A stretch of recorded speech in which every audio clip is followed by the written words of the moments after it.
किरपा करो दीन के दाते।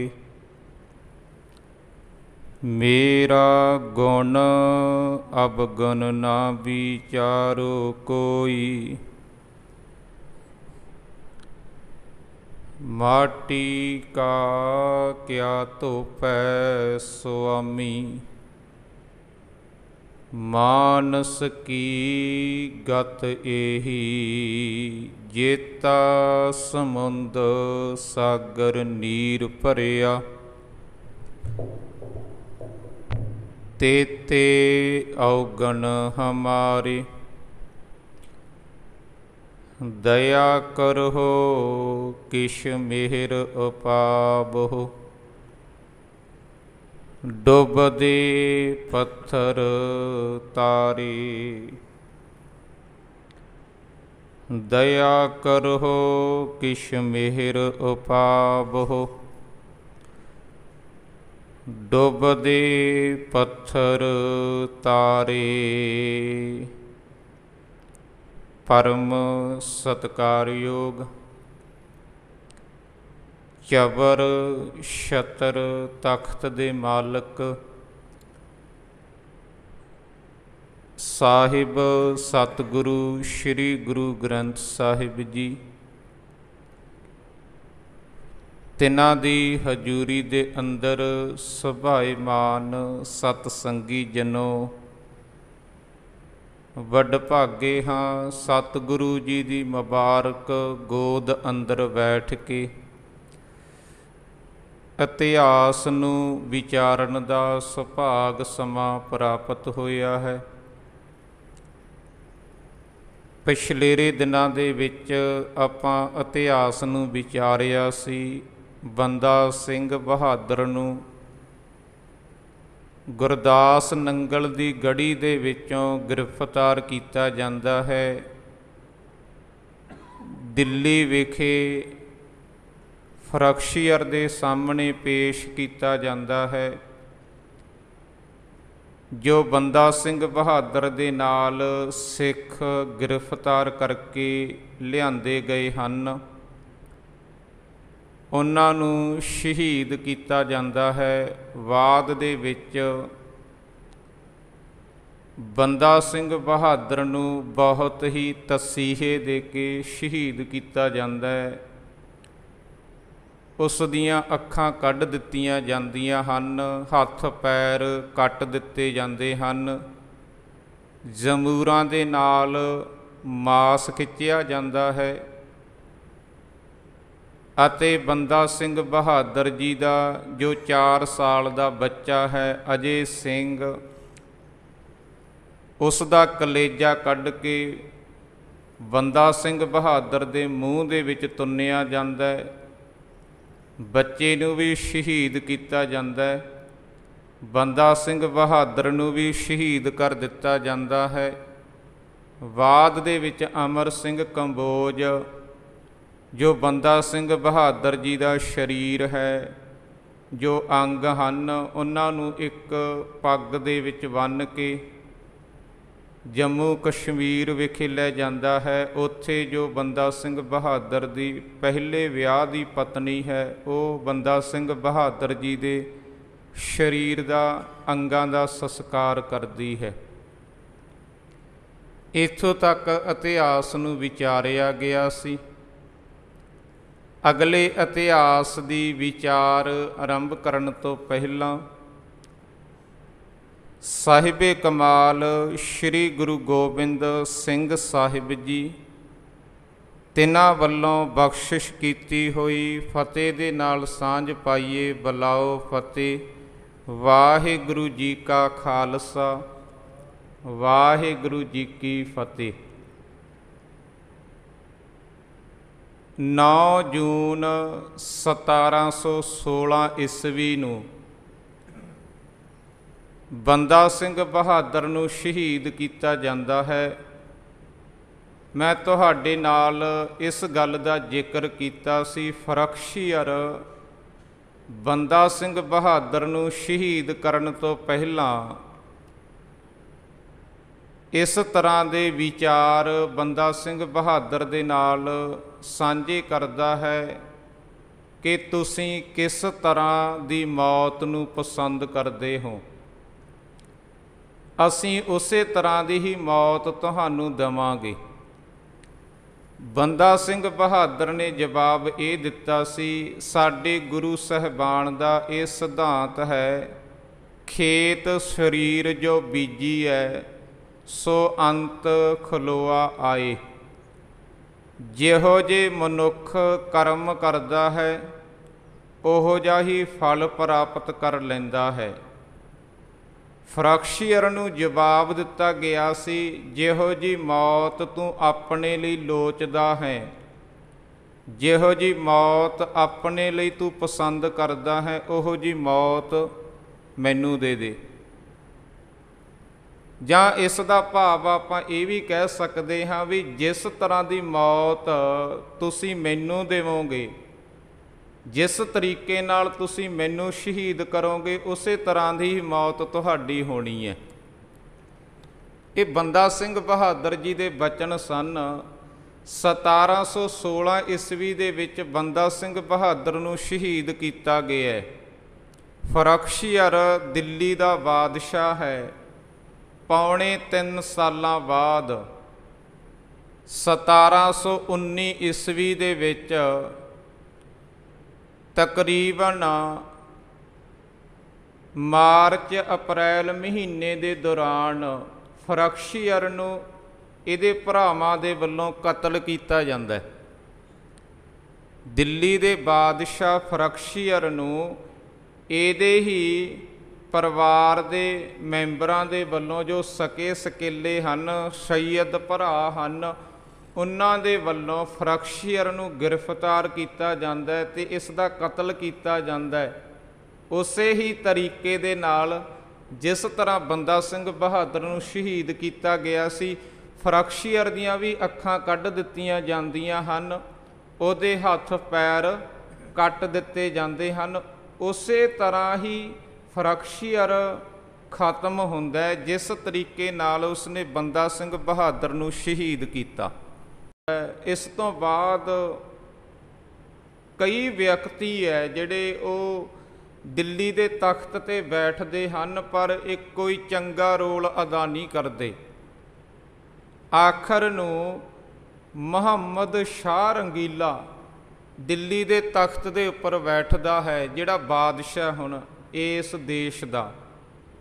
ਮੁਹੰਮਦ ਸ਼ਾਹ ਰੰਗੀਲਾ ਇੱਕ ਅਯਾਸ ਕਿਸਮ ਦਾ ਬੰਦਾ ਸੀ। ਨਸ਼ਾ ਕਰਨਾ, ਵਿਕਾਰ ਭੋਗਣੇ, ਇਸ ਤਰ੍ਹਾਂ ਦਾ ਇਸ ਦਾ ਜੀਵਨ ਸੀ ਅਤੇ ਜਿਸ ਕਰਕੇ ਇਸ ਨੇ ਸਿੱਖਾਂ ਦੇ ਵੱਲ ਕੋਈ ਬਹੁਤਾ ਧਿਆਨ ਨਹੀਂ ਦਿੱਤਾ। ਇਹ ਆਪਣੀ ਅਯਾਸੀ ਦੇ ਵਿੱਚ ਹੀ ਰਿਹਾ। ਲਾਹੌਰ ਦਾ ਸੂਬੇਦਾਰ ਅਬਦੁਲ ਸਮਦ ਖਾਨ, ਫਰਕਸ਼ੀਅਰ ਦੇ ਸਮੇਂ ਉਸਨੇ ਸਿੱਖਾਂ ਦਾ ਬਹੁਤ ਜ਼ਿਆਦਾ ਨੁਕਸਾਨ ਕੀਤਾ, ਸਿੱਖਾਂ ਨੂੰ ਸ਼ਹੀਦ ਕੀਤਾ। ਸਿਰਾਂ ਦੇ ਮੁੱਲ ਪਾਏ ਗਏ ਨੇ। ਫਰਕਸ਼ੀਅਰ ਦੇ ਵੱਲੋਂ ਪੂਰੀ ਮਦਦ ਮਿਲ ਰਹੀ ਸੀ ਲਾਹੌਰ ਦੇ ਸੂਬੇਦਾਰ ਨੂੰ, ਅਬਦੁਲ ਸਮਦ ਖਾਨ ਨੂੰ। ਅਤੇ ਉਸ ਸਮੇਂ ਕਿੰਨੇ ਕੁ ਭਿਆਨਕ ਹਾਲਾਤ ਹੋ ਗਏ ਸਨ। ਜਦੋਂ ਫਰਕਸ਼ੀਅਰ ਤਖਤ 'ਤੇ ਸੀ, ਜਦੋਂ ਤੱਕ ਉਹ ਨਹੀਂ ਮਰਦਾ, ਤਕਰੀਬਨ 1716 ਈਸਵੀ ਤੋਂ ਲੈ ਕੇ 1719 ਈਸਵੀ ਤੱਕ ਜਿਹੜੇ ਇਹ 3 ਸਾਲ ਸਨ, ਇਸ ਦੇ ਸਮੇਂ ਸਿੱਖਾਂ ਦੇ ਸਿਰਾਂ ਦੇ ਮੁੱਲ ਪਾਏ ਗਏ, ਸਿੱਖਾਂ ਦਾ ਸ਼ਿਕਾਰ ਖੇਡਿਆ ਗਿਆ। ਇਸ ਲਈ ਵੀ ਜੇ ਅਸੀਂ ਸਿੱਖ ਨੂੰ ਖਤਮ ਕਰਕੇ ਲਾਹੌਰ ਦੇ ਸੂਬੇਦਾਰ ਕੋਲ ਇਸ ਦੀ ਡੈੱਡ ਬਾਡੀ ਲੈ ਜਾਵਾਂਗੇ, ਸਿਰ ਵੱਢ ਕੇ ਲੈ ਜਾਵਾਂਗੇ ਫਰਕਸ਼ੀਅਰ ਦੇ ਦਰਬਾਰ ਵਿੱਚ, ਤਾਂ ਸਾਨੂੰ ਇਨਾਮ ਮਿਲੇਗਾ। ਸਿੱਖ ਹੈ ਉਹ ਜੰਗਲਾਂ ਦੇ ਵਿੱਚ ਚਲੇ ਗਏ, ਪਰ ਜੰਗਲਾਂ ਦੇ ਵਿੱਚ ਵੀ ਉਹਨਾਂ ਦਾ ਸ਼ਿਕਾਰ ਖੇਡਿਆ ਗਿਆ। ਪਰ ਇਹ ਅਕਾਲ ਪੁਰਖ ਵਾਹਿਗੁਰੂ ਦੀ ਬਖਸ਼ਿਸ਼ ਰਹੀ ਹੈ, ਭਾਵੇਂ ਸਿੱਖਾਂ ਦਾ ਸ਼ਿਕਾਰ ਹੁੰਦਾ ਰਿਹਾ, ਸਿੱਖਾਂ ਦੇ ਸਿਰਾਂ ਦੇ ਮੁੱਲ ਪਏ ਆ, ਪਰ ਸਿੱਖੀ ਚੜ੍ਹਦੀ ਕਲਾ ਵਿੱਚ ਹੀ ਰਹੀ ਹੈ। ਸਿੱਖੀ ਹਮੇਸ਼ਾ ਚੜ੍ਹਦੀ ਕਲਾ ਦੇ ਵਿੱਚ ਰਹੀ ਹੈ। ਤੇ ਉਸ ਸਮੇਂ ਕਿਸ ਤਰ੍ਹਾਂ ਦੇ ਹਾਲਾਤ ਸਨ। ਰਤਨ ਸਿੰਘ ਭੰਗੂ ਵਿਦਵਾਨ ਹੋਇਆ, ਉਸਨੇ ਪੰਥ ਪ੍ਰਕਾਸ਼ ਲਿਖਿਆ। ਪੰਥ ਪ੍ਰਕਾਸ਼ ਦੇ ਵਿੱਚ ਉਹ ਲਿਖਦਾ ਹੈ, ਗ੍ਰਹਿ ਤਜ ਬਣ ਜਾਈਐ।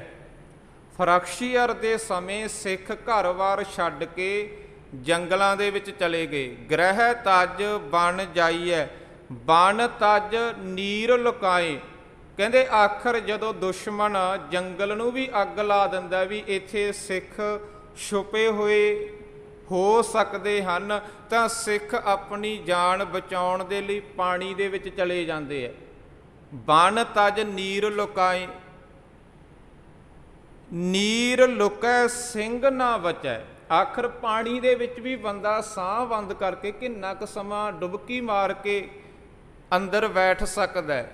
ਆਖਰ ਬਾਹਰ ਤਾਂ ਨਿਕਲਣਾ ਪੈਣਾ ਹੈ। ਤੇ ਜਦੋਂ ਬਾਹਰ ਨਿਕਲਦੇ ਆ ਪਾਣੀ ਦੇ ਵਿੱਚੋਂ, ਜੋ ਦੁਸ਼ਮਣ ਹਨ ਉਹ ਕਿਨਾਰੇ ਤੇ ਖੜੇ ਆ, ਸਿੱਖਾਂ ਦਾ ਸ਼ਿਕਾਰ ਕਰਦੇ ਆ ਤੀਰ ਕਮਾਨ ਦੇ ਨਾਲ। ਨੀਰ ਲੁਕੈ ਸਿੰਘ ਨਾ ਬਚੈ, ਕਹੋ ਸਿੰਘ ਕਤ ਜਾਏ। ਕਹਿੰਦੇ ਹੁਣ ਇਹ ਸਵਾਲ ਹੈ ਵੀ ਸਿੱਖ ਲੁਕਣ ਤਾਂ ਕਿੱਥੇ ਲੁਕਣ, ਕਿੱਥੇ ਜਾਣ। ਘਰ ਛੱਡ ਆਏ ਐ, ਬਨ ਨੂੰ ਵੀ ਛੱਡ ਕੇ ਪਾਣੀ ਵਿੱਚ ਲੁਕ ਜਾਂਦੇ ਐ। ਲੇਕਿਨ ਜਦੋਂ ਪਾਣੀ ਵਿੱਚ ਵੀ ਸ਼ਿਕਾਰ ਹੋ ਜਾਂਦੇ ਐ, ਪਾਣੀ ਵਿੱਚ ਵੀ ਦੁਸ਼ਮਣ ਖਤਮ ਕਰ ਦਿੰਦਾ ਹੈ। ਹੁਣ ਜਿਹੜੇ ਸਿੱਖ ਬਚ ਰਹਿੰਦੇ ਆ ਉਹ ਕਿੱਥੇ ਜਾ ਕੇ ਲੁਕਣ, ਕਿੱਥੇ ਆਪਣਾ ਟਿਕਾਣਾ ਕਰਨ। ਇਸ ਤਰ੍ਹਾਂ ਦੇ ਹਾਲਾਤ ਰਹੇ ਆ। ਆਖਰ ਮੁਹੰਮਦ ਸ਼ਾਹ ਰੰਗੀਲਾ 1719 ਈਸਵੀ ਦੇ ਵਿੱਚ ਤਖਤ ਤੇ ਬੈਠਦਾ ਹੈ। ਇਹ ਅਯਾਸ ਕਿਸਮ ਦਾ ਬੰਦਾ ਸੀ। ਇਹਨੇ ਲਾਹੌਰ ਦੇ ਸੂਬੇਦਾਰ ਦੀ ਕੋਈ ਬਹੁਤੀ ਮਦਦ ਨਹੀਂ ਕੀਤੀ ਸਿੱਖਾਂ ਦੇ ਪ੍ਰਤੀ, ਜਿਸ ਕਰਕੇ ਅਬਦੁਲ ਸਮਦ ਖਾਨ ਵੀ ਟਿਕ ਗਿਆ। ਉਹਨੇ ਹਮਲੇ ਕਰਨੇ ਬੰਦ ਕਰ ਦਿੱਤੇ ਜਦੋਂ ਮਦਦ ਨਹੀਂ ਮਿਲ ਰਹੀ ਦਿੱਲੀ ਦੇ ਤਖਤ ਵੱਲੋਂ। ਤੇ ਇਸ ਸਮੇਂ ਦੇ ਦੌਰਾਨ ਜਿਹੜੇ ਸਿੱਖ ਘਰ-ਬਾਰ ਤਿਆਗ ਕੇ ਚਲੇ ਗਏ ਸਨ, ਉਹ ਪਿੰਡਾਂ ਦੇ ਵਿੱਚ ਵਾਪਸ ਆਉਣ ਲੱਗ ਗਏ। 1698 ਈਸਵੀ ਦੇ ਵਿੱਚ ਭਾਈ ਮਣੀ ਸਿੰਘ ਨੂੰ ਦਰਬਾਰ ਸਾਹਿਬ ਦਾ ਹੈੱਡ ਗ੍ਰੰਥੀ ਬਣਾਇਆ ਗਿਆ। ਇਹ ਜ਼ਿੰਮੇਵਾਰੀ ਸੌਂਪੀ ਗਈ। ਭਾਈ ਮਣੀ ਸਿੰਘ ਵੀ ਚਲਿਆ ਗਿਆ ਸੀ ਦਰਬਾਰ ਸਾਹਿਬ ਨੂੰ ਛੱਡ ਕੇ ਇਸ ਸਮੇਂ ਦੇ ਦੌਰਾਨ। ਆਖਰ ਭਾਈ ਮਣੀ ਸਿੰਘ ਵੀ ਵਾਪਸ ਆ ਗਏ ਦਰਬਾਰ ਸਾਹਿਬ। ਉਸ ਸਮੇਂ ਇਸ ਤਰ੍ਹਾਂ ਦੇ ਹਾਲਾਤ ਸਨ ਵੀ ਸਿੱਖਾਂ ਨੂੰ ਸ਼ਹੀਦ ਕੀਤਾ ਜਾ ਰਿਹਾ ਹੈ। ਨਵੇਂ ਸਿੱਖ ਵੀ ਪੈਦਾ ਹੋਣੇ ਚਾਹੀਦੇ ਹਨ ਸਿੱਖੀ ਨੂੰ ਚੜ੍ਹਦੀ ਕਲਾ ਦੇ ਵਿੱਚ ਰੱਖਣ ਦੇ ਲਈ। ਤੇ ਭਾਈ ਮਣੀ ਸਿੰਘ, ਜਿਸ ਦਾ ਅੱਗੇ ਜਾ ਕੇ ਆਪਾਂ ਇਤਿਹਾਸ ਵਿਚਾਰਾਂਗੇ, ਬੰਦ ਕੱਟਿਆ ਜਾਣਾ ਹੈ, ਉਹ ਭਾਈ ਮਣੀ ਸਿੰਘ ਇਸ ਸਮੇਂ ਦੇ ਦੌਰਾਨ ਦਰਬਾਰ ਸਾਹਿਬ ਨੂੰ ਛੱਡ ਕੇ ਜੋ ਨਗਰ ਹਨ, ਪਿੰਡ ਹਨ, ਉਹਨਾਂ ਦੇ ਵਿੱਚ ਚਲੇ ਗਏ ਸਿੱਖੀ ਦਾ ਪ੍ਰਚਾਰ ਕਰਨ, ਤਾਂ ਕਿ ਨਵੇਂ ਸਿੱਖ ਪੈਦਾ ਕੀਤੇ ਜਾ ਸਕਣ। ਉਸ ਸਮੇਂ ਦਰਬਾਰ ਸਾਹਿਬ ਦੇ ਵਿੱਚ ਗੁਰੂ ਗ੍ਰੰਥ ਸਾਹਿਬ ਦਾ ਪ੍ਰਕਾਸ਼ ਨਹੀਂ ਸੀ ਹੋਇਆ। ਕਈ ਇਤਿਹਾਸ ਦੇ ਵਿੱਚ ਇਸ ਤਰ੍ਹਾਂ ਦੇ ਸਮੇਂ ਬਣਦੇ ਆ, ਹਾਲਾਤ ਬਣਦੇ ਆ ਜਦੋਂ ਦਰਬਾਰ ਸਾਹਿਬ ਪ੍ਰਕਾਸ਼ ਨਹੀਂ ਸੀ ਹੁੰਦਾ। ਇਸ ਤਰ੍ਹਾਂ ਦੇ ਹਾਲਾਤ ਬਣੇ ਐ, ਸਿੱਖਾਂ ਨੂੰ ਘਰ-ਬਾਰ ਵੀ ਛੱਡ ਕੇ ਜਾਣਾ ਪਿਆ ਤੇ ਦਰਬਾਰ ਸਾਹਿਬ ਵੀ ਛੱਡਣਾ ਪਿਆ। ਸੋ ਭਾਈ ਮਣੀ ਸਿੰਘ ਇਹ ਵੀ ਵਾਪਸ ਆ ਗਏ ਹੈ। 1719 ਤੋਂ ਲੈ ਕੇ ਤਕਰੀਬਨ 1721 ਤੱਕ ਹਾਲਾਤ ਹੈ ਜਿਹੜੇ ਉਹ ਤਕਰੀਬਨ ਬਹੁਤ ਵਧੀਆ ਰਹੇ ਹੈ। ਇਸ ਸਮੇਂ ਦੇ ਦੌਰਾਨ ਸਿੱਖ ਵਾਪਸ ਮੁੜੇ ਆਏ ਘਰਾਂ ਦੇ ਵਿੱਚ, ਜਦੋਂ ਹਾਲਾਤ ਨਾਰਮਲ ਬਣੇ। ਹੁਣ ਘਰਾਂ ਦੇ ਵਿੱਚ ਆਏ ਨੇ, ਘਰ ਢਹਿ ਢੇਰੀ ਹੋ ਗਏ ਹੈ, ਕੱਚੇ ਘਰ ਸਨ। ਜਿਹੜੇ ਘਰ ਦੇ ਵਿੱਚ ਕੋਈ ਨਾ ਰਹਿੰਦਾ ਹੋਵੇ ਉਹ ਘਰ ਬਹੁਤਾ ਸਮਾਂ ਮੌਜੂਦ ਨਹੀਂ ਰਹਿੰਦਾ। ਅੱਜ ਸਾਡੇ ਕੋਲ ਪੱਕੇ ਮਕਾਨ ਹੈ ਨਾ, ਪੱਕੇ ਮਕਾਨ ਨੂੰ ਵੀ ਜੇਕਰ ਅਸੀਂ ਛੱਡ ਕੇ ਚਲੇ ਜਾਂਦੇ ਹਾਂ, ਘਰ ਬਦਲ ਲੈਂਦੇ ਹਾਂ, ਥੋੜ੍ਹੇ ਜਿਹੇ ਸਮੇਂ ਬਾਅਦ ਉਸਨੇ ਖਰਾਬ ਹੋਣਾ ਸ਼ੁਰੂ ਹੋ ਜਾਂਦਾ। ਜਿਹੜੇ ਸੁੰਨੇ ਘਰ ਹੁੰਦੇ ਹੈ ਉਹ ਬਹੁਤਾ ਸਮਾਂ ਟਿਕ ਨਹੀਂ ਸਕਦੇ, ਸਫਾਈ ਨਹੀਂ ਹੁੰਦੀ, ਉਹਨਾਂ ਦੇ ਕੋਈ ਕੇਅਰ ਨਹੀਂ ਕੀਤੀ ਜਾਂਦੀ, ਜਿਸ ਕਰਕੇ ਸੀਮੈਂਟ ਵਗੈਰਾ ਝੜਨਾ ਸ਼ੁਰੂ ਹੋ ਜਾਂਦਾ। ਖਰਾਬ ਹੋ ਜਾਂਦੇ ਹੈ। ਅਤੇ ਜਿਹੜੇ ਕੱਚੇ ਘਰ ਹੈ ਉਹਨਾਂ ਦੀ ਤਾਂ ਹਾਲਤ ਬਹੁਤ ਹੀ ਬੁਰੀ ਹੋਣੀ ਹੈ। ਹੁਣ ਸਿੱਖ ਜੰਗਲਾਂ ਵਿੱਚ ਸਨ, ਘਰ-ਬਾਰ ਛੱਡ ਦਿੱਤਾ ਸੀ, ਉਹ ਢਹਿ ਢੇਰੀ ਹੋ ਗਏ। ਆਖਰ ਸਿੱਖਾਂ ਨੇ ਵਾਪਸ ਆ ਕੇ ਉਹਨਾਂ ਦੀ ਮੁਰੰਮਤ ਕੀਤੀ ਕੱਚੇ ਘਰਾਂ ਦੀ, ਅਤੇ ਸਿੱਖ ਆਪਣੀ ਜ਼ਮੀਨ ਦੇ ਵਿੱਚ ਫਸਲਵਾੜੀ ਕਰਨੀ ਸ਼ੁਰੂ ਕਰ ਦਿੱਤੀ, ਖੇਤੀਬਾੜੀ ਕਰਨੀ ਸ਼ੁਰੂ ਕਰ ਦਿੱਤੀ। ਸਮਾਂ ਇਸੇ ਤਰ੍ਹਾਂ ਹੀ ਬਤੀਤ ਹੁੰਦਾ ਗਿਆ। 1726 ਈਸਵੀ ਦੀ ਘਟਨਾ ਹੈ ਜਿਸ ਦਾ ਮੈਂ ਤੁਹਾਡੇ ਨਾਲ ਅੱਜ ਜ਼ਿਕਰ ਕਰਨਾ। ਪੱਟੀ ਅਤੇ ਅੰਮ੍ਰਿਤਸਰ ਦੇ ਵਿਚਕਾਰ ਦੋ ਪਿੰਡ ਪੈਂਦੇ ਹਨ, ਇੱਕ ਡੱਲ, ਇੱਕ ਵਾਂ। ਵੱਖੋ ਵੱਖਰੇ ਪਿੰਡ ਹੈ, ਪਰ ਜਦੋਂ ਅਸੀਂ ਅੱਜ ਬੋਲਦੇ ਹਾਂ ਤਾਂ ਅਸੀਂ ਇਕੱਠੇ ਹੀ ਬੋਲ ਦਿੰਦੇ ਹਾਂ, ਡੱਲਵਾਂ। ਡੱਲਵਾਂ ਇਕੱਠਾ ਹੀ ਕਹਿ ਦਿੱਤਾ ਜਾਂਦਾ। ਪਿੰਡ ਦੋ ਨੇ ਵੱਖੋ ਵੱਖਰੇ, ਪਰ ਨਾਮ ਇੱਕ ਹੀ ਲਿਆ ਜਾਂਦਾ, ਡੱਲ ਅਤੇ ਵਾਂ, ਵੱਖੋ ਵੱਖਰੇ ਪਿੰਡ। ਜਾਂ ਮਲੇਰਕੋਟਲੇ ਦੇ ਏਰੀਏ ਦੇ ਵਿੱਚ ਕੁੱਪ, ਰਹੀੜਾ, ਦੋ ਇਲਾਕਿਆਂ ਦਾ ਨਾਮ ਹੈ। ਕੁੱਪ ਵੱਖਰਾ ਹੈ, ਰਹੀੜਾ ਵੱਖਰਾ ਹੈ, ਪਰ ਨਾਮ ਇਕੱਠਾ ਹੀ ਲਿਆ ਜਾਂਦਾ, ਕੁੱਪ ਰਹੀੜਾ। ਨਾਮ ਤੋਂ ਇੰਝ ਲੱਗਦਾ ਜਿਵੇਂ ਇੱਕ ਜਗ੍ਹਾ ਦਾ ਨਾਮ ਹੁੰਦਾ, ਪਰ ਵੱਖੋ ਵੱਖਰੇ ਹੈ। ਪੱਟੀ ਅਤੇ ਅੰਮ੍ਰਿਤਸਰ ਦੇ ਵਿਚਕਾਰ ਦੋ ਪਿੰਡ ਹੈ, ਡੱਲ ਅਤੇ ਵਾਂ। ਵਾਂ ਪਿੰਡ ਦਾ ਇੱਕ ਬਹੁਤ ਹੀ ਪਿਆਰਾ ਗੁਰਸਿੱਖ ਹੈ ਜਿਸ ਦਾ ਨਾਮ ਭਾਈ ਤਾਰਾ ਹੈ। ਇਤਿਹਾਸ ਵਿੱਚ ਉਹਦਾ ਨਾਮ ਤਾਰਾ ਵਾਂ ਲਿਖਿਆ ਹੈ, ਤਾਰਾ ਸਿੰਘ ਵਾਂ। ਵਾਂ ਪਿੰਡ ਦਾ ਨਾਮ ਹੈ, ਪਿੱਛੇ ਲੱਗਦਾ ਉਹਦੇ ਨਾਮ ਦੇ। ਆਖਰ ਸਿੱਖ ਹੈ ਜਿਹੜੇ ਉਹ ਵਾਪਸ ਆ ਗਏ ਹੈ, ਖੇਤੀਬਾੜੀ ਕਰਨੀ ਸ਼ੁਰੂ ਕਰ ਦਿੱਤੀ ਹੈ। ਇਸ ਨਗਰ ਦੇ ਸਿੱਖ ਵੀ ਵਾਪਸ ਆਏ ਹੋਏ ਹੈ। ਜਿਹੜਾ ਇਹ ਤਾਰਾ ਸਿੰਘ ਹੈ, ਇਸ ਨੇ ਕੀ ਕੀਤਾ ਹੋਇਆ ਹੈ, ਆਪਣੇ ਜ਼ਮੀਨ ਦੇ ਵਿੱਚ ਖੇਤ ਵਾੜਾ ਬਣਾਇਆ ਹੋਇਆ। ਵਾੜਾ ਸਮਝਦੇ ਹਾਂ ਆਪਾਂ, ਵਾੜਾ ਕੀ ਹੁੰਦਾ।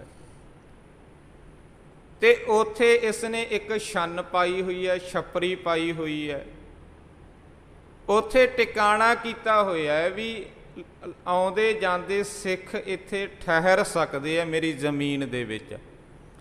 ਵਾੜਾ ਇਸ ਨੇ ਇਸ ਤਰੀਕੇ ਦਾ ਤਿਆਰ ਕੀਤਾ ਹੋਇਆ ਵੀ ਜੋ ਬਾਉਂਡਰੀ ਹੈ ਨਾ, ਕੋਈ ਉੱਥੇ ਵਾੜ ਨਹੀਂ ਕੀਤੀ ਹੋਈ, ਕੰਡਿਆਲੀ ਵਾੜ। ਕਰੀਰਾਂ ਦੇ ਦਰਖਤ ਲਾਏ ਹੋਏ ਹੈ, ਕਰੀਰ ਕੰਡਿਆਂ ਵਾਲੇ ਦਰਖਤ ਹੈ, ਉਹ ਘੇਰੇ ਵਾਈਜ਼ ਲਾਏ ਹੋਏ ਹੈ। ਚਾਰੇ ਪਾਸੇ ਉਹਨਾਂ ਦੀ ਚਾਰ ਦੀਵਾਰੀ ਕੀਤੀ ਹੋਈ ਹੈ, ਵਿਚਕਾਰ ਹੋਰ ਵੀ ਦਰਖਤ ਹਨ, ਛੱਪਰੀ ਪਾਈ ਹੋਈ ਹੈ, ਛੰਨ ਪਾਈ ਹੋਈ ਹੈ। ਸਿਆਲ ਦੇ ਦਿਨਾਂ ਦੇ ਵਿੱਚ ਅੱਗ ਬਾਲ ਕੇ ਰੱਖਦਾ ਹਰ ਸਮੇਂ ਵੀ ਕੋਈ ਵੀ ਰਾਹੀ ਪਾਂਧੀ ਆ ਕੇ ਇੱਥੇ ਟਿਕਾਣਾ ਕਰ ਸਕਦਾ, ਉਸਨੂੰ ਪ੍ਰਸ਼ਾਦਾ ਪਾਣੀ ਮਿਲੇਗਾ, ਮਦਦ ਕੀਤੀ ਜਾਵੇਗੀ। ਅਤੇ ਹਾਲਾਤ ਇਸੇ ਤਰ੍ਹਾਂ ਦੇ ਹੀ ਰਹੇ ਆ ਵੀ ਸਿੱਖ ਜੰਗਲਾਂ ਵਿੱਚ ਰਹਿੰਦੇ ਆ, ਪਹਿਲਾਂ ਵੀ ਆਉਂਦੇ ਜਾਂਦੇ ਆ, ਬਾਅਦ ਵਿੱਚ ਵੀ ਜਾਣ ਪਹਿਚਾਣ ਹੈ। ਹੁਣ ਹਾਲਾਤ ਨੋਰਮਲ ਹੈ, ਹੁਣ ਵੀ ਸਿੱਖ ਆਉਂਦੇ ਜਾਂਦੇ ਹਨ। ਇਹ ਵੀ ਖੇਤੀ ਕਰਦਾ। ਪੱਟੀ ਦਾ ਇੱਕ ਚੌਧਰੀ ਹੈ, ਸਾਹਿਬ ਰਾਏ ਸਿੱਖ ਹੈ, ਆਪਣੀਆਂ ਜ਼ਮੀਨਾਂ ਦੇ ਵਿੱਚ ਫਸਲ ਬੀਜ ਰਹੇ ਹੈ। ਪਰ ਇਹ ਚੌਧਰੀ ਇੰਨਾ ਹੰਕਾਰਿਆ ਹੋਇਆ ਹੈ, ਇਹ ਆਪਣੇ ਘੋੜੀਆਂ ਨੂੰ ਖੁੱਲ੍ਹੇ ਛੱਡ ਦਿੰਦਾ। ਜਿਹੜੇ ਸਿੱਖਾਂ ਦੀ ਫਸਲ ਨੂੰ ਜਾ ਕੇ ਤਬਾਹ ਕਰਦੀਆਂ, ਉਹਨਾਂ ਨੂੰ ਚਰਦੀਆਂ ਨੇ, ਇਹ ਖੁੱਲ੍ਹੀਆਂ ਛੱਡ ਦਿੰਦਾ ਆਪਣੀਆਂ ਘੋੜੀਆਂ ਜਾਂ ਘੋੜੇ, ਅਤੇ ਉਹ ਸਿੱਖਾਂ ਦੀ ਫਸਲ ਦਾ ਜਾ ਕੇ ਨੁਕਸਾਨ ਕਰਦੀਆਂ। ਆਖਰ ਦੋ ਸਿੱਖ ਹਨ, ਭਾਈ ਮਾਛੀ ਸਿੰਘ ਅਤੇ ਭਾਈ ਗੁਰਬਖਸ਼ ਸਿੰਘ। ਜਦੋਂ ਉਹਨਾਂ ਨੂੰ ਪਤਾ ਲੱਗਦਾ ਵੀ ਇਹ ਫਲਾਣੇ ਦੀਆਂ ਘੋੜੀਆਂ ਨੇ ਜਾਂ ਫਲਾਣੇ ਦੇ ਘੋੜੇ ਹੈ ਜੋ ਨੁਕਸਾਨ ਕਰਦੇ ਆ, ਹਰ ਰੋਜ਼ ਖੁੱਲ੍ਹੇ ਛੱਡ ਜਾਂਦੇ ਆ ਇਹਨਾਂ ਨੂੰ, ਉਹਨਾਂ ਨੂੰ ਜਦੋਂ ਪਤਾ ਲੱਗਿਆ ਵੀ ਇਹ ਚੌਧਰੀ ਦੇ ਹੈ, ਸਾਹਿਬ ਰਾਏ ਦੇ। ਇੱਕ ਮੈਂ ਇਹ ਵੀ ਦੱਸ ਦੇਵਾਂ, ਜਿਹੜਾ ਜਰਨੈਲ ਹੈ ਉਹਦੇ ਕੋਲ ਤਾਕਤ ਜ਼ਿਆਦਾ ਹੈ, ਜਿਹੜਾ ਫੌਜਦਾਰ ਹੈ ਉਹਦੇ ਕੋਲ ਜਰਨੈਲ ਤੋਂ ਘੱਟ ਤਾਕਤ ਹੈ। ਅਹੁਦੇ ਦੇ ਵਿੱਚ ਛੋਟਾ ਹੈ ਫੌਜਦਾਰ ਜਰਨੈਲ ਤੋਂ, ਸੂਬੇਦਾਰ ਫੌਜਦਾਰ ਤੋਂ ਵੀ ਛੋਟਾ ਹੈ, ਉਹਦੇ ਕੋਲ ਉਦੋਂ ਘੱਟ ਤਾਕਤ ਹੈ। ਜਿਹੜਾ ਚੌਧਰੀ ਹੈ ਉਹਦੇ ਕੋਲੇ ਬਹੁਤ ਘੱਟ ਤਾਕਤ ਹੈ ਇਹਨਾਂ ਤਿੰਨਾਂ ਦੇ ਨਾਲੋਂ। ਚੌਧਰੀ ਤਾਂ ਆਪਾਂ ਇਸ ਤਰ੍ਹਾਂ ਕਹਿ ਸਕਦੇ ਹਾਂ ਜਿਵੇਂ ਇੱਕ ਵੱਡਾ ਸਰਪੰਚ ਹੋਵੇ, ਕਈ ਪਿੰਡਾਂ ਦਾ ਸਰਪੰਚ ਹੋਵੇ, ਇੰਨੀ ਕੁ ਤਾਕਤ ਹੈ ਚੌਧਰੀ ਦੇ ਕੋਲ ਉਸ ਸਮੇਂ। ਜਦੋਂ ਸਿੱਖਾਂ ਨੂੰ ਪਤਾ ਲੱਗਿਆ ਵੀ ਇਹ ਫਲਾਨਿਆਂ ਦੇ ਹੈ ਘੋੜੇ ਘੋੜੀਆਂ, ਤੇ ਉਹਨਾਂ ਨੇ ਸਾਹਿਬ ਰਾਏ ਕੋਲ ਦੇ ਜਾ ਕੇ ਇਹ ਬੇਨਤੀ ਕੀਤੀ ਵੀ ਜੀ ਤੁਸੀਂ ਨਾ ਆਪਣੀਆਂ ਘੋੜੀਆਂ ਨੂੰ ਬੰਨ੍ਹ ਕੇ ਰੱਖਿਆ ਕਰੋ, ਇਹ ਸਾਡੀ ਫਸਲ ਦਾ ਨੁਕਸਾਨ ਕਰਦੀ ਹੈ। ਜਦੋਂ ਇਸ ਤਰ੍ਹਾਂ ਕਹਿਆ ਨਾ, ਸਾਹਿਬ ਰਾਏ ਕਹਿੰਦਾ ਵੀ ਮੇਰੇ ਕੋਲ ਰੱਸੇ ਨਹੀਂ ਹੈ, ਬੰਨ ਤਾਂ ਮੈਂ ਲਿਆ ਕਰਾਂ ਪਰ ਮੇਰੇ ਕੋਲ ਰੱਸੇ ਨਹੀਂ। ਇੱਕ ਵਿਅੰਗਮਈ ਤਰੀਕੇ ਨਾਲ ਗੱਲ ਕਰ ਰਿਹਾ ਸਾਹਿਬ ਰਾਏ।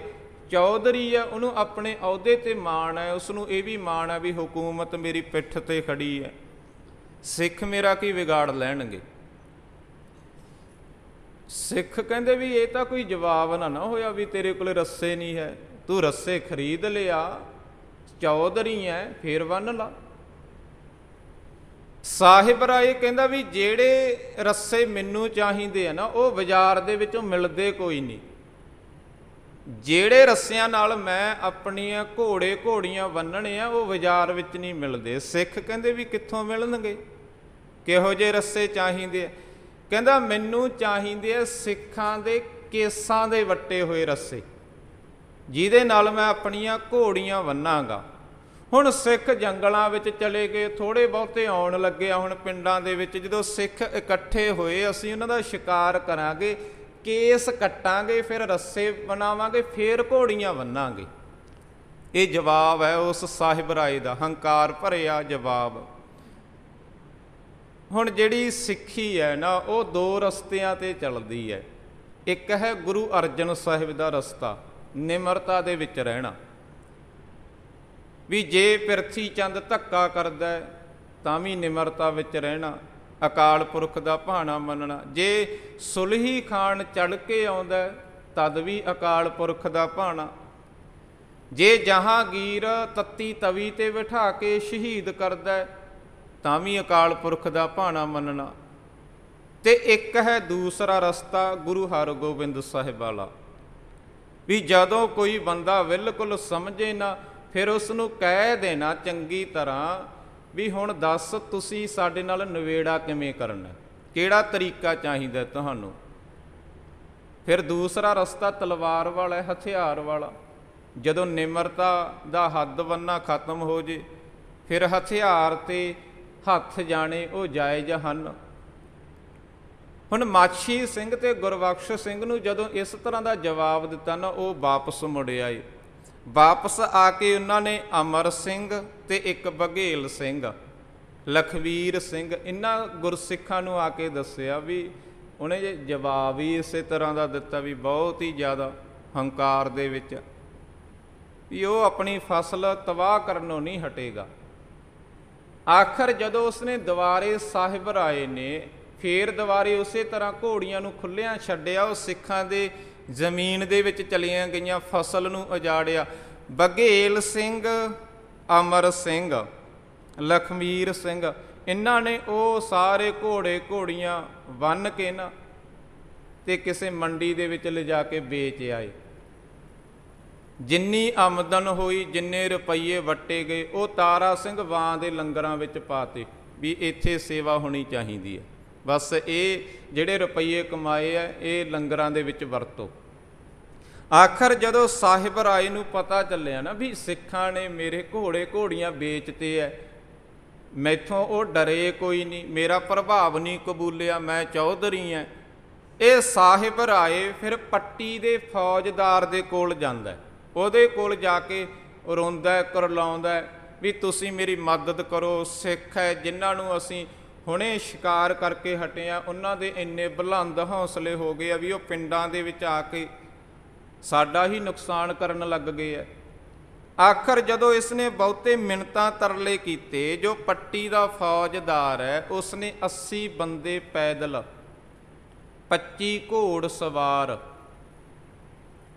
ਅਤੇ ਨਾਲ ਆਪਣਾ ਇੱਕ ਭਤੀਜਾ ਭੇਜ ਦਿੱਤਾ ਵੀ ਜਿਹੜੇ ਸਿੱਖਾਂ ਨੇ ਘੋੜੇ ਘੋੜੀਆਂ ਵੇਚੇ ਹੈ ਜਾਂ ਜਿਨ੍ਹਾਂ ਦੇ ਲੰਗਰਾਂ ਦੇ ਵਿੱਚ ਉਹ ਰੁਪਈਆ ਚੱਲਿਆ ਗਿਆ, ਸਾਰਿਆਂ ਨੂੰ ਗ੍ਰਿਫਤਾਰ ਕਰੋ, ਚਾਹੇ ਉਹਨਾਂ ਨੂੰ ਖਤਮ ਕਰੋ।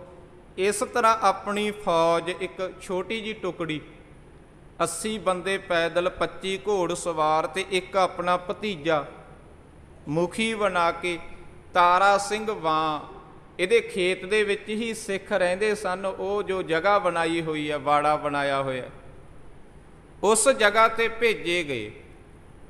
ਆਖਰ ਉੱਥੇ ਇੱਕ ਝਪਟ ਹੋਈ, ਲੜਾਈ ਹੋਈ, ਦੋਵਾਂ ਦੇ ਵਿਚਕਾਰ ਸਿੱਖ ਵੀ ਹਨ ਤੇ ਇਹ ਇੰਨੇ ਕੁ ਬੰਦੇ 80 25 ਤੇ ਇੱਕ ਮੁਖੀ ਹੈ ਜਿਹੜਾ। ਆਖਰ ਜਦੋਂ ਉੱਥੇ ਜੰਗ ਹੋਈ, ਲੜਾਈ ਹੋਈ, ਇਹਦੇ ਵਿੱਚ ਜਿਹੜਾ ਪੱਟੀ ਦਾ ਫੌਜਦਾਰ ਆ, ਉਹਦਾ ਭਤੀਜਾ ਮਾਰਿਆ ਗਿਆ ਸਿੱਖਾਂ ਦੇ ਹੱਥੋਂ। ਫੌਜ ਦੌੜੇ ਆਈ, ਜਦੋਂ ਮੁਖੀ ਮਾਰਿਆ ਗਿਆ ਫੌਜ ਦੌੜੇ ਆਈ। ਹੁਣ ਪੱਟੀ ਦਾ ਜਿਹੜਾ ਫੌਜਦਾਰ ਆ, ਉਹਦਾ ਸਕਾ ਭਤੀਜਾ ਮਾਰਤਾ ਸਿੱਖਾਂ ਨੇ। ਆਖਰ ਹੁਣ ਇਹ ਲੜਾਈ ਸਾਹਿਬ ਰਾਏ ਦੀ ਤਾਂ ਘੱਟ ਤੇ ਪੱਟੀ ਦੇ ਫੌਜਦਾਰ ਦੀ ਜ਼ਿਆਦਾ ਹੋ ਗਈ ਹੈ, ਕਿਉਂਕਿ ਸਾਹਿਬ ਰਾਏ ਦੀਆਂ ਤਾਂ ਇਕੱਲੀਆਂ ਘੋੜੀਆਂ ਵੇਚੀਆਂ, ਪਰ ਹੁਣ ਫੌਜਦਾਰ ਦਾ ਭਤੀਜਾ ਮਾਰਤਾ ਸਿੱਖਾਂ ਨੇ।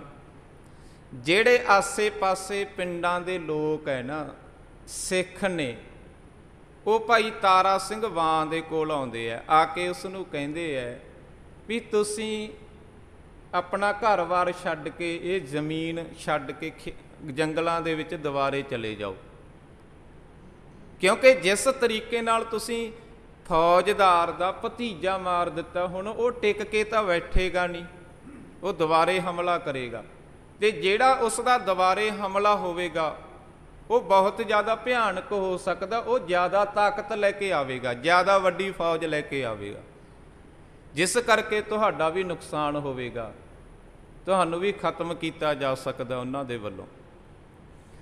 ਤਾਰਾ ਸਿੰਘ ਵਾਂ ਹੈ ਜਿਹੜਾ, ਉਹ ਆਪਣੇ ਇਲਾਕੇ ਦੇ ਵਿੱਚ ਇੰਨਾ ਵਧੀਆ ਸਿੱਖ ਹੈ, ਲੋਕਾਂ ਦੀਆਂ ਨਜ਼ਰਾਂ ਦੇ ਵਿੱਚ ਕਿਰਦਾਰ ਉਸਨੇ ਕਮਾਇਆ ਹੋਇਆ, ਜੀਵਨ ਹੈ, ਲੋਕ ਉਸ ਦਾ ਫਿਕਰ ਕਰਦੇ ਆ, ਉਸ ਨੂੰ ਸਮਝਾਉਂਦੇ ਆ ਵੀ ਤੂੰ ਕੁਝ ਸਮੇਂ ਲਈ ਚਲਿਆ ਜਾ।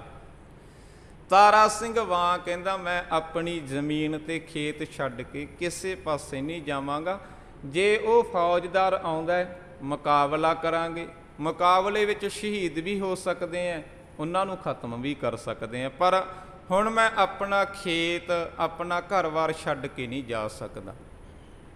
ਆਖਰ ਦੂਸਰੇ ਪਾਸੇ 9 ਜੂਨ 1726 ਈਸਵੀ ਦਾ ਦਿਨ ਹੈ, ਜਿਹੜੀ ਤਾਰੀਖ ਹੈ, ਇਹ ਪੱਟੀ ਦਾ ਹਾਕਮ ਬਹੁਤ ਵੱਡੀ ਫੌਜ ਲੈ ਕੇ, ਨਾਲ ਇਸਨੇ ਇੱਕ ਜਰਨੈਲ ਲਏ ਹੋਏ ਹੈ, ਇੱਕ ਮੋਮਨ ਖਾਨ ਤੇ ਤਕੀ ਖਾਨ, ਇਹ ਦੋਵੇਂ ਜਰਨੈਲ ਨੇ, ਤੇ ਇਹ ਫੌਜਦਾਰ ਅਤੇ ਇੱਕ ਫੌਜ ਲੈ ਕੇ ਬਹੁਤ ਵੱਡੀ ਤਾਰਾ ਸਿੰਘ ਵਾਂ, ਜਿੱਥੇ ਇਹਨੇ ਆਪਣੇ ਜ਼ਮੀਨ ਦੇ ਵਿੱਚੋਂ ਵਾੜਾ ਬਣਾਇਆ, ਉੱਥੇ ਹਮਲਾ ਕਰਦਾ ਅੰਮ੍ਰਿਤ ਵੇਲੇ।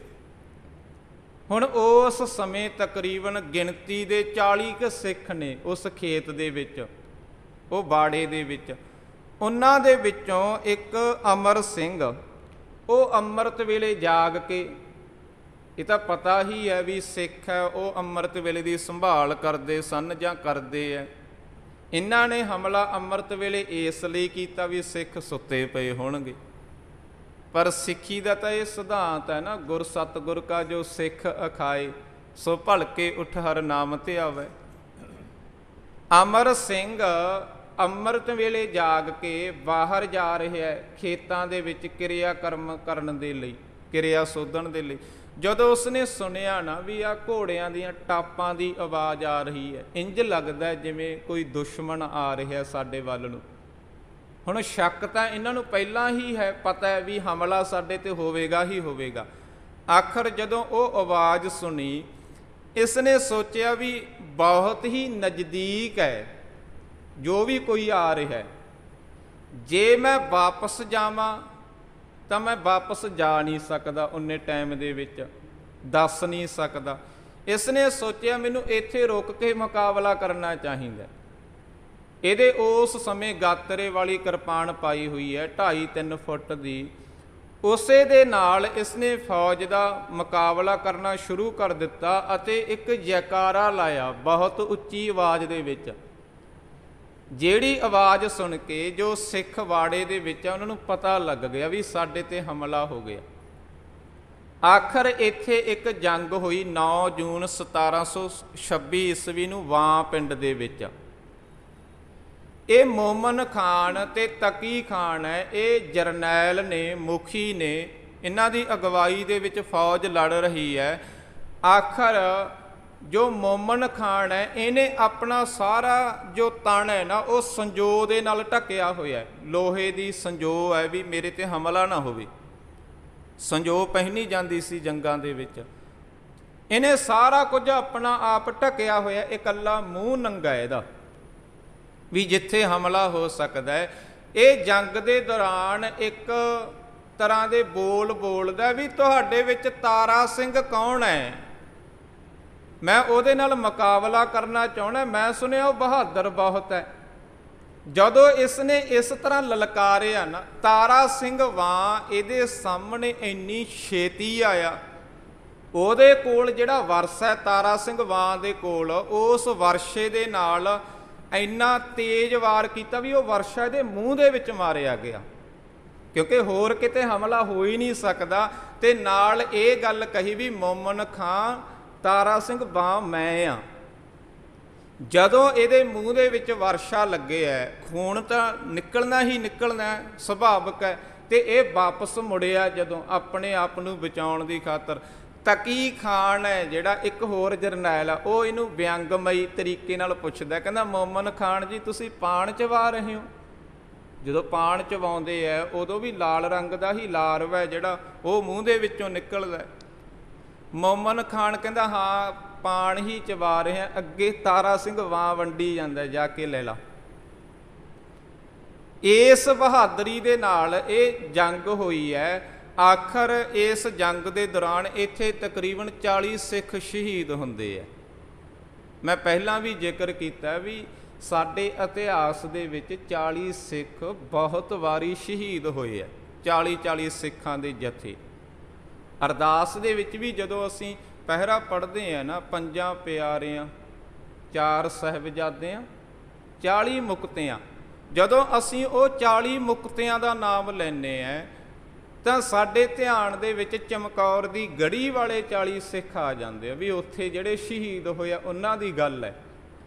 ਜਾਂ ਮੁਕਤਸਰ ਸਾਹਿਬ ਦੀ ਧਰਤੀ ਤੇ 40 ਸਿੱਖ ਸ਼ਹੀਦ ਹੋਏ ਆ, ਭਾਈ ਮਹਾ ਸਿੰਘ ਜੀ, ਮਾਤਾ ਭਾਗ ਕੌਰ, ਜਿਹੜੀ ਇਹ ਜੰਗ ਹੋਈ ਹੈ ਉੱਥੇ ਵੀ 40 ਸਿੱਖ ਸ਼ਹੀਦ ਹੋਏ ਆ, ਜਾਂ ਸਾਡੇ ਉਹ ਚੇਤੇ ਆ ਜਾਂਦੇ ਆ। ਪਰ ਅਸਲ ਦੇ ਵਿੱਚ ਜਿਹੜਾ ਅਰਦਾਸ ਦੇ ਵਿੱਚ ਇਹ ਪਹਿਰਾ ਹੈ ਨਾ 40 ਮੁਕਤਿਆਂ, ਇਹ ਕੇਵਲ ਚਮਕੌਰ ਦੀ ਗੜੀ ਦੇ ਸਿੱਖਾਂ ਦੇ ਲਈ ਨਹੀਂ, ਜਾਂ ਮੁਕਤਸਰ ਦੀ ਜੰਗ ਦੇ ਵਿੱਚ ਸ਼ਹੀਦ ਹੋਏ ਸਿੱਖਾਂ ਦੇ ਲਈ ਨਹੀਂ, ਇਹ ਜਿੰਨੀ ਵਾਰੀ ਵੀ 40 ਸਿੱਖਾਂ ਦਾ ਜਥਾ ਸ਼ਹੀਦ ਹੋਇਆ ਉਹਨਾਂ ਸਾਰਿਆਂ ਦੇ ਲਈ ਹੈ ਇਹ ਸ਼ਬਦ। ਆਲੋਵਾਲ ਦੀ ਧਰਤੀ ਦੇ ਉੱਪਰ ਵੀ ਬਹਾਦਰ ਸ਼ਾਹ ਨੇ 40 ਸਿੱਖ ਸ਼ਹੀਦ ਕੀਤੇ ਆ। ਇਸ ਪਿੰਡ ਦੇ ਵਿੱਚ ਵੀ 40 ਸਿੱਖ ਤਕਰੀਬਨ ਸ਼ਹੀਦ ਹੁੰਦੇ ਆ। ਅਮਰ ਸਿੰਘ, ਭਾਈ ਬਘੇਲ ਸਿੰਘ, ਭਾਈ ਬਾਦਲ ਸਿੰਘ, ਭਾਈ ਲਖਵੀਰ ਸਿੰਘ ਅਤੇ ਇੱਥੇ ਹੀ ਤਾਰਾ ਸਿੰਘ ਵਾਂ ਪਿੰਡ ਦਾ ਰਹਿਣ ਵਾਲਾ, ਇਹ ਵੀ ਸ਼ਹਾਦਤ ਪ੍ਰਾਪਤ ਕਰ ਲੈਂਦਾ। ਇਹ 9 ਜੂਨ 1726 ਈਸਵੀ ਦੀ ਘਟਨਾ ਹੈ। ਇਸ ਤੋਂ ਅਗਲੀ ਇਤਿਹਾਸ ਦੀ ਵਿਚਾਰ ਆਪਾਂ ਆਉਣ ਵਾਲੇ ਦਿਨਾਂ ਦੇ ਵਿੱਚ ਕਰਾਂਗੇ। ਸਮੇਂ ਦੀ ਸਮਾਪਤੀ ਹੈ। ਆਪ ਸਰਬੱਤ ਸੰਗਤਾਂ ਦਾ ਧੰਨਵਾਦ ਹੈ ਜੀ। ਹੋਈਆਂ ਭੁੱਲਾਂ ਦੀ ਖਿਮਾ ਬਖਸ਼ਣੀ। ਵਾਹਿਗੁਰੂ ਜੀ ਕਾ ਖਾਲਸਾ, ਵਾਹਿਗੁਰੂ ਜੀ ਕੀ ਫਤਿਹ।